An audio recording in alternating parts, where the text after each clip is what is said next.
Hello, everyone. My name is James. I will be starting off with our Team 5 presentation today. Our topic is about CIBC, and we'll look into CIBC's culture and practice today. In CIBC, we found that its culture actually perpetuates inequality, even though they claim themselves to be diverse and equal. We'll look into the hidden part of the CIBC's culture, the iceberg model, their shared assumption and value, will also reflect through their ritual, what's their entertainment and offering. And finally, we'll look into CIBC's wide practice, especially on hiring and promotions. But what's CIBC, you wonder? Well, CIBC is a Canadian multinational banking corporation. Their headquarters are located in Toronto.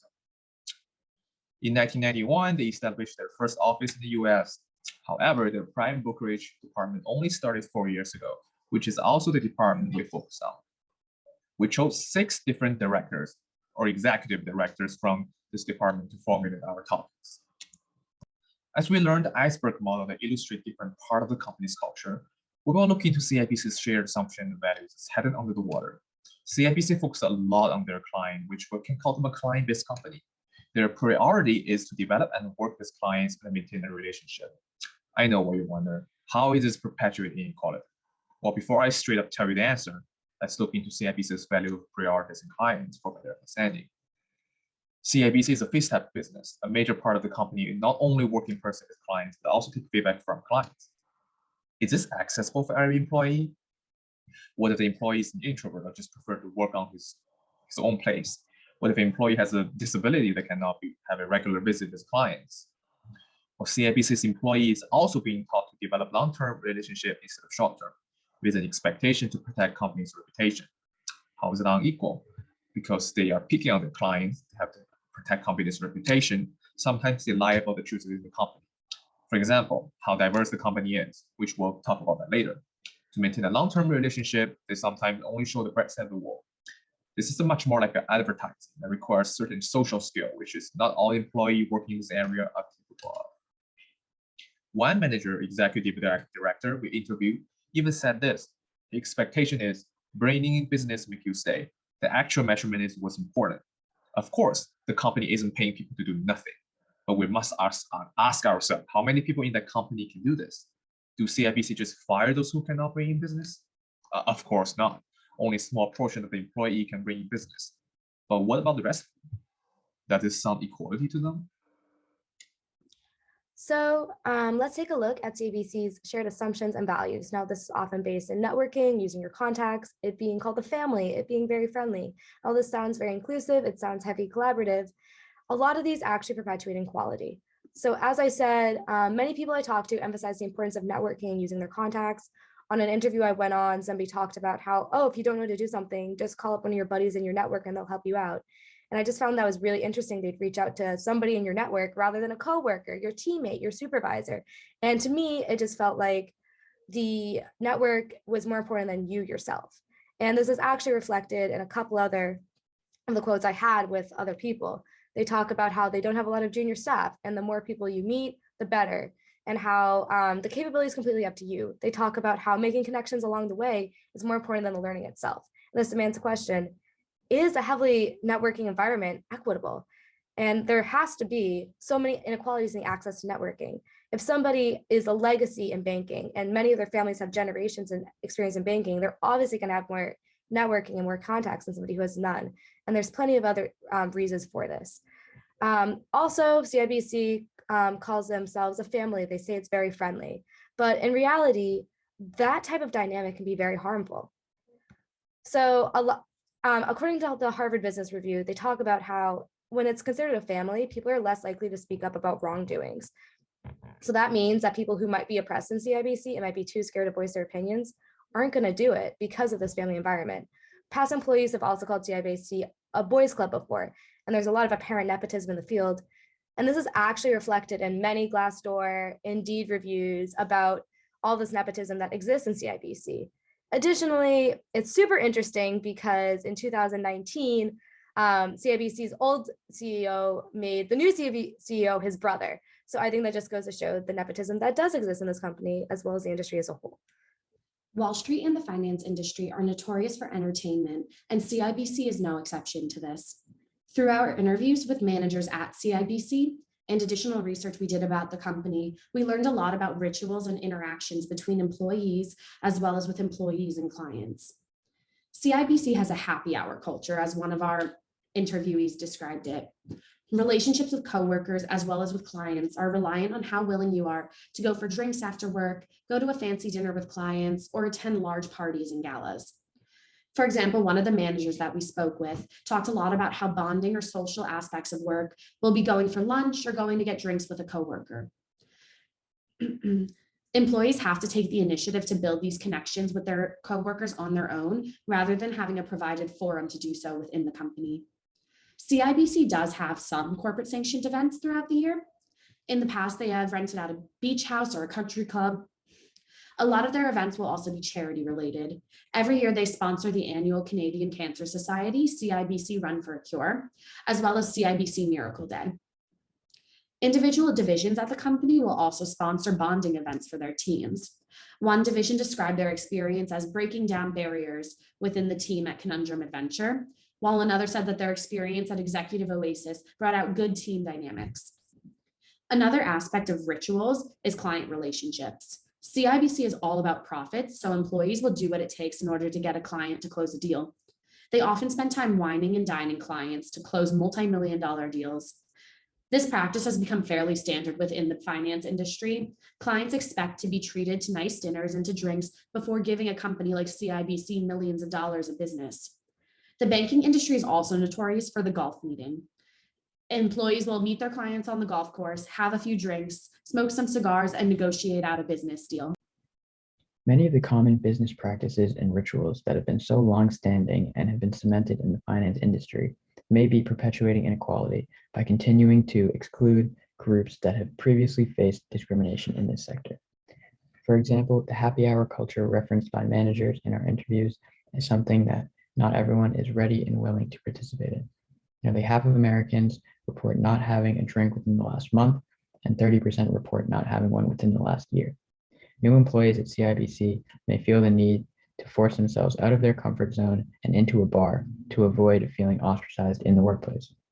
In this sense, the line between professionalism and socialization can become a blurry one. Corporate sanctioned team events, team building events also present an interesting puzzle as well. These events can often in nature be catered more towards extroverted people and can actually serve to widen the divide between extroverts and introverts in an organization. According to Citrix, nearly a third of office workers say that they dislike team building activities. Now, this culture extends beyond just relations to coworkers and also has a direct link to job performance in some instances. As a large bank, profits and revenues are at the center of everything that CIBC does, so maintaining close relationships with the clients that will provide these bottom lines is of central importance. As a result, the practice of wining and dining clients to propose or close out deals is another common ritual of the finance industry. An introverted individual already within the minority at CIBC may feel uncomfortable pitching and hosting expensive dinners with large clients and may suffer adverse action. The golf business meeting can also be seen as potentially problematic as well when it comes to implications on inclusiveness. According to the National Golf Foundation, the median age of a golfer in the US is 54, with nearly 80% of these golfers being men. Here, as we can see, these commonplace rituals and practices can serve to make less social employees feel out of place within their company's culture. As an investment bank, employees at CIBC need to be able to work at a high-stress, fast-paced environment. Although CIBC is attempting to be more inclusive of all people, diversity is not sought out on all levels of the company through their hiring process. We asked managers about the diversity at CIBC, and one interviewee mentioned that they're trying to make a more conscious effort to hire different majors and backgrounds. They're looking towards STEM majors in order to have a more quantitative approach, as well as art majors for a more creative idea approach when pitching to clients. However, a lot of these actions seem to only be on the lower level. When we spoke to higher up managers, they discussed how the people they work with are usually on the higher level as well. And these higher level managers tend to have similar personalities and backgrounds. One interviewee described CIBC higher up employees as people attracted to money, more aggressive and type A, as well as like-minded people. Another interviewee described higher ups as having a lot of brokerage experience. This shows that they are recruiting laterally and looking for similar backgrounds and personalities. This eliminates a wide range of differences of opinions, which can be good on the higher level, but it also doesn't allow them to experience diversity and have diverse ideas, new ideas that are coming from people with different backgrounds. This can be seen as an issue and cause lower level employees to not feel as comfortable talking to higher level employees because of their differences and personalities. Another company-wide practice in which we saw large inequity is CIBC's promotion process. We have lined up 3 quotes from an interviewee that depict this inequity. We also think it's important to mention that the interviewee, which we got all these quotes from, is the only female interviewee that we were able to interview. In the first quote, our interviewee spoke on how the promotion process is about who you know, showing again the power of their relationship-based culture that was discussed earlier in our presentation. The quote in yellow highlights how much of the promotion decision is made directly by supervisors and higher ups. They're evaluating based on comments of supervisors and higher ups who are already seen as not diverse. Because of this, their comments can overlook certain aspects of lower level employees' identities and backgrounds, since they are not used to working with such diverse people. Lastly, the quote on the right talks about how many of the actions of supervisors are done in hopes of achieving something specific. They are aware of the shallow promotion process and play into it in a way. Higher ups are conscious of how they are perceived and how CIBC is perceived overall, which my teammate Sophia will talk about in a minute. In our paper, we will be using the first chapter of both Structural Holes and Brokerage and Closure by Ronald Stewart Burt in order to back up our argument of their inequitable promotion process. Overall, the promotion process at CIBC contains a large amount of nepotism and personality favoring among higher ups. Lastly, for CIBC-wide practices, image consciousness from the higher management level led to a difference in the interview answers between the higher and lower management levels. When the interviewees were asked uncommon questions related to CIBC, managers from the lower levels were more genuine and provided more story examples, while higher management levels provided more textbook answers. For example, the upper management levels express that they have no problem working with each other even though the team is diverse. But for lower level, one interviewee said that she did not feel comfortable talking to her supervisor and did not know where to go for questions. She also expressed that there were communication problems. When someone is unsure about something, they don't want to express that in an email because they don't want to admit their weakness on paper.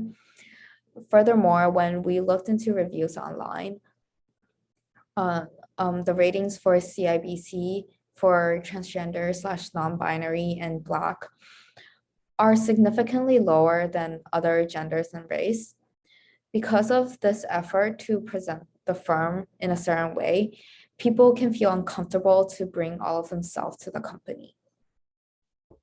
Now, we were able to draw some similarities between the issues that we uncovered through our interviews at CIBC and some of the issues that we faced as a team throughout the course of this project. Now, many of our interviewees discussed how those who are working remotely miss out on many of the perks of working in office and in person with many of their coworkers. Now, this was a problem that we faced as a team as well. Lots of extenuating circumstances forced people to either miss meetings or be forced to join meetings remotely, and we suffered lots of miscommunication and process loss because of this. Our solution being to resolve team issues first before jumping into the work and to offer in detail recaps for those who were not present and did miss a meeting so that they can be on the same page as their teammates. And here is our bibliography slide of all of our sources. And that is all we have for you today. And on behalf of Team 5, I'd like to thank you for listening.